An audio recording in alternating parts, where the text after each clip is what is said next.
Guess who it is? It's me in my living room, because I'm home alone, and well, my living room was free, and I thought my bedroom is like not the best place to film. If I had a better light, then I would film there more, but no. So one day I was sitting on the couch, this couch, and I thought to myself, I'm bored. I was bored of playing bubble shooters, when my sister came up with a great idea to watch After. Here's the thing. Okay, the reason we came up with this was because she said, I read like 2 of the books and I've seen the movies, and I said, I haven't read the books or seen the movies. I knew they came out, and I've seen like some clips on TikTok, for example, fucking Trevor, but not seen like the full film ever. So she said, okay, let's watch it. We watched them, all of them, all 3, because I think 3 of them were out at that point. When we found out that the 4th one was being released like 2 days after we had seen After. So we thought, let's go watch it. And we did. If you have the pleasure of not knowing what After is, oh my god, never watch those movies. Also, spoiler alert if you haven't seen the last film. Welcome back to I Hate Everything. Today we are going to be talking about After. If you didn't already guess. So, I'm going to be honest with you guys. I have pushed down most of the memories of these films because they weren't the best. Now, I do want to say I never said I was a good movie critic. I said I want to criticize movies, which is not the same thing. But thing is, we watched the first one, and the first one was like weird in a sense, because like the only thing I can really say is that the timing was really weird, and they sucked at showing how much time had passed, because she gets to college, was dropped off by her mom, goes to her dorm, whatever, all that, moves in. She gets some friends, meets Hardin, and yeah. But suddenly, she's at a party with Hardin. She doesn't want to play a game with Hardin. But then suddenly they start hanging out. And it's like, I remember me and my sister were like, this all happened in like the span of like 2 days. Like, it felt like they were really, really, really bad at showing how much time had passed between these things. So in the end, I was like, how much time has actually passed here? The only thing I tried to do really was differentiate who of the One Direction members were who, and I couldn't. I had no shot at it. Another thing, the reason why I didn't watch these movies was because I was informed that when these books were written, it was a 25-year-old woman writing about a 17-year-old Harry Styles, and I was really uncomfortable with that, and I thought, I don't want to give that bitch money. Like, sorry. And then I ended up giving her more money, but you know, the things I do. But that made me really uncomfortable, and like, that kind of set me on the path as I don't want to at least read the books. And then in the second movie, I don't remember the second movie. Oh yeah, she gets the job. She gets the internship or whatever, I think. And they're still on and off again. Holy fuck. You don't know how many times during these movies I said this would all be fucking better if you spoke to each other. And the thing is, like, they had so many arguments where they made up, and then suddenly, fucking 25 minutes later, Tessa's like, I don't think this is going to work, Hardin. And it's like, you just made up. You literally just fucking made up. Like, what the fuck are you talking about? You said it was okay. And then, oh my god. And the same with Hardin. Like, of course we get it. He has, like, issues and whatnot. He's a bad boy. But, like, holy fuck. I've never seen as frustrating of a dynamic Then that one. The third movie, again, don't really remember it. Is this the one where she moves to Seattle or whatever? Or like yeah, I think this is the one where they find out that she's moving to Seattle, and Hardin is like, is it because of Trevor? And she's like, no, it's because I want to, and we weren't even together. Or something like that. Don't remember. The movie I remember the most was the last one we watched. And in the last one, I don't remember if she has been in Seattle or New York or whatever for a while. I don't remember if she's been in Seattle or New York or whatever she was going. I don't remember if she's been there for a while or if she's like, whatever. At least they cut contact. She's like, I don't want to talk to you because you need to sort your shit out. Hardin's like, yeah, sure. Hardin goes on to go to Alcoholics Anonymous, and yeah, he also almost burned down a house. He's got some issues. But he goes to Alcoholics Anonymous, is there, reads his book out loud, ends up getting sober. All is fine and handy and dandy and whatever. So he visits Tessa in New York or wherever she went, where she's living with Hardin's stepbrother. Don't remember his name. Liam, I think it is, but whatever.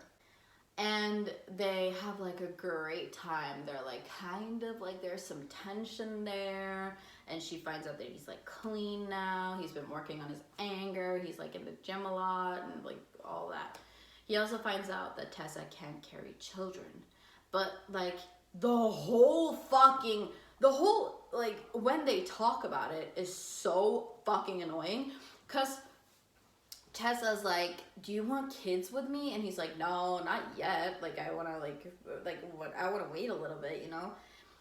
And Tessa's like, you don't want kids with me? And he's like, yeah, of course, but just not now. And if we don't end up having kids, then that's fine too, or something along those lines. Just being generally just like I think if I had a boyfriend or like a partner and I asked them tomorrow, like, do you want kids with me? And they were like, yeah, maybe someday, not now. I would be like, yeah, sure, fine. But, and then she's like, well, I can't have kids. Like, I'm infertile, so it doesn't really matter. And then he's like, yeah, that's fine.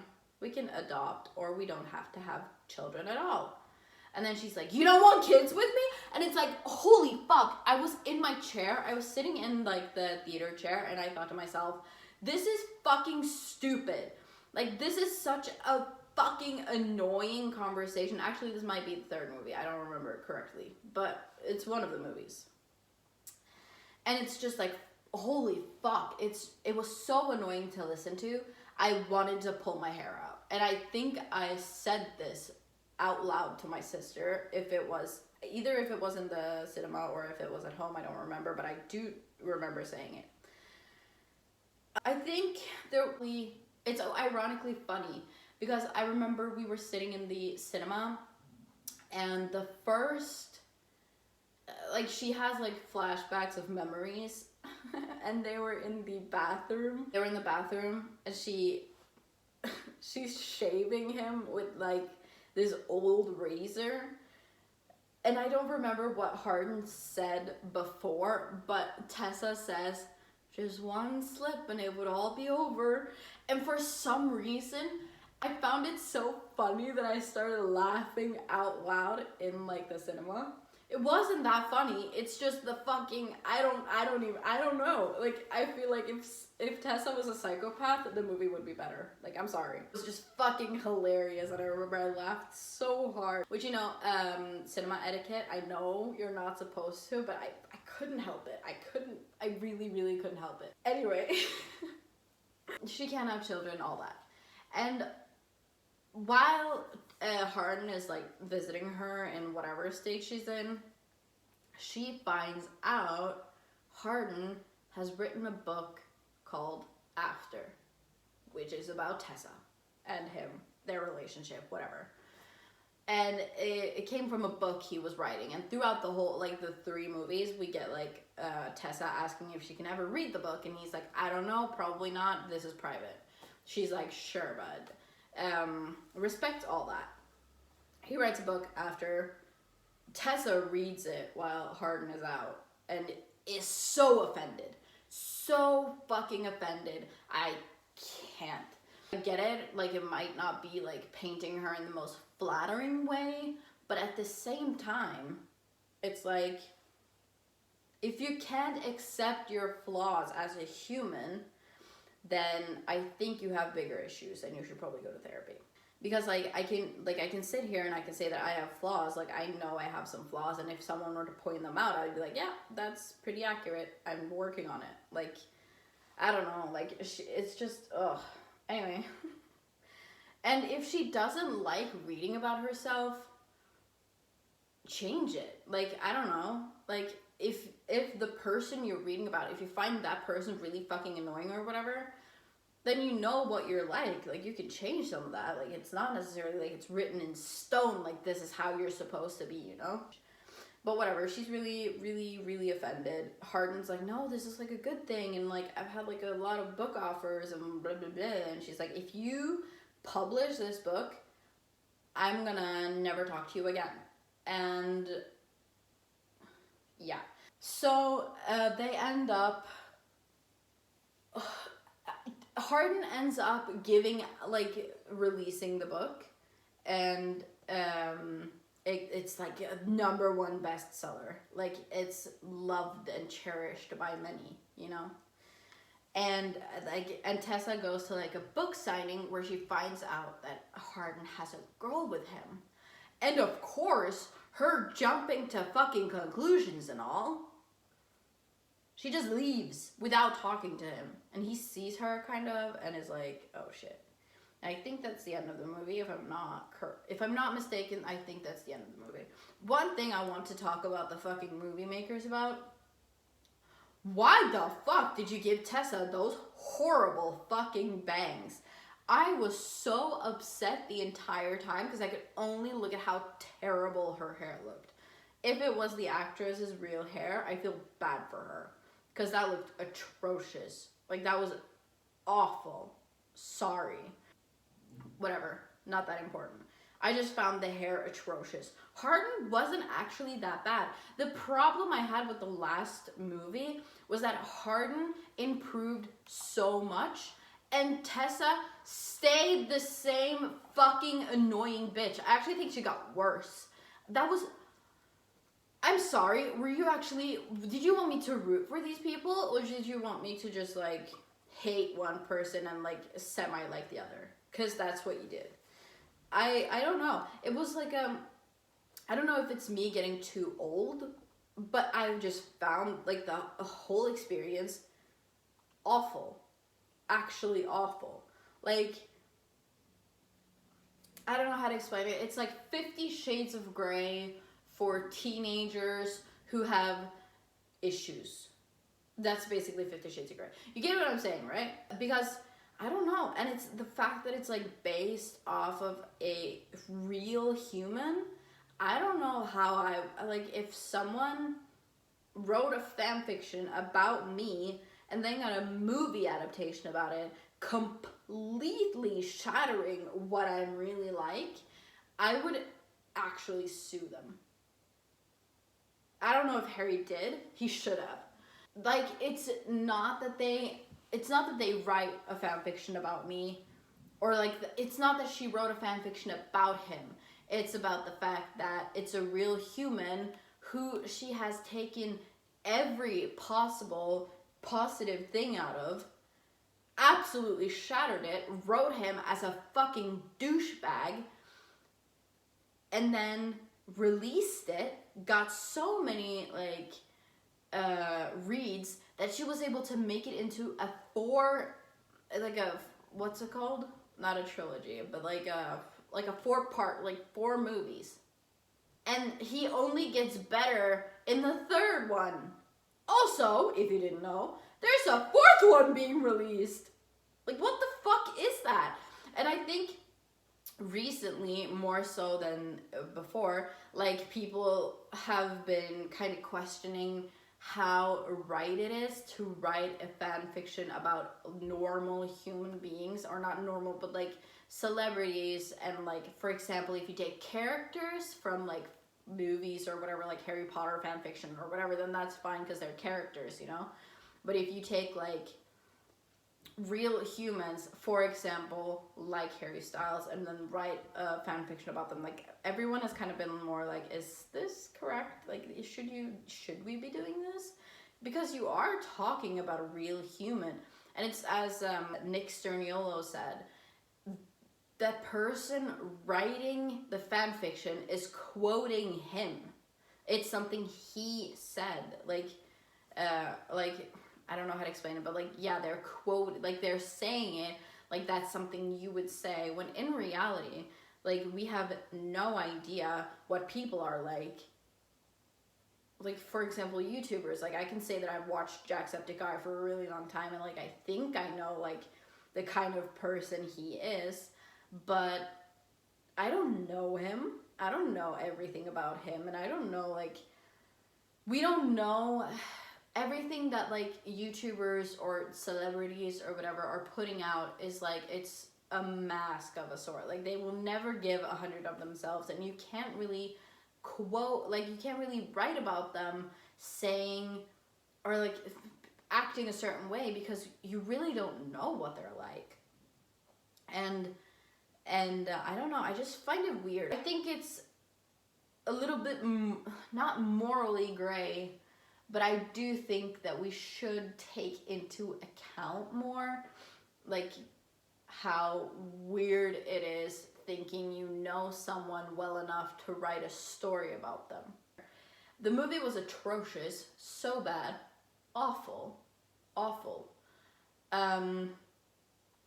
Like, it's funny in a way that it's not funny because it's funny. It's funny because it's so bad. I absolutely do think that it's like, the movies are just so bad they're good. Like, again, will I be watching the 4th movie when it comes out? Probably. Will I be feeling bad about it? Most likely. Because, as I said, like, he's trying to kill himself. Like, I think, again, like, I think I'm getting a little bit too old for this.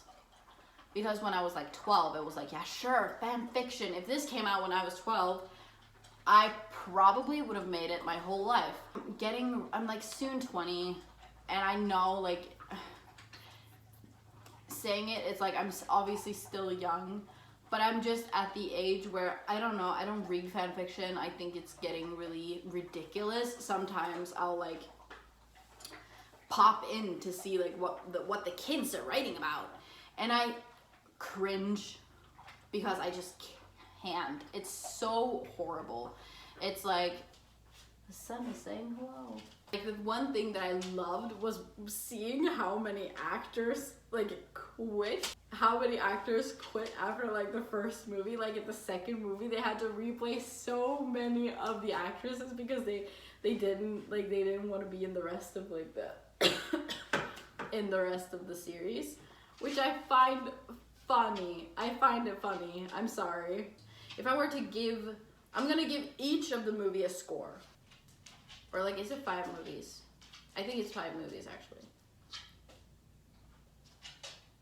I'm actually a little bit unsure now. Okay, there's 4 after movies.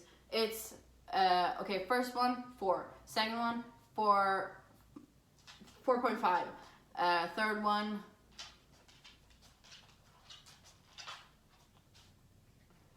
I don't remember a lot of it though, so I'm gonna give it like a 3.5. And the last one, shockingly enough, I'm gonna give it a 5. Only because Hardin wasn't insufferable in this one. He was fine. He was okay. I could watch him. I think he was more tolerable than Tessa. So let's leave it at that. Again, if you guys want an update on this when the 5th one comes out, I'm probably going to do it. So again, I'm probably going to be making other centered things, like not necessarily every time like going to make bad movie reviews. Like, I think I would maybe like sometimes talk about something else. I have a few plans. Not necessarily sure when they're going to come out, but yeah, I do have a plan. And again, if there are any movies that you guys hated and you guys want me to review, I probably will. So yeah, this has been I Hate Everything. Yeah, thank you guys so much for watching. Hit the like button if you liked it. Also subscribe if you want to watch more. And yeah, I'll see you guys another day.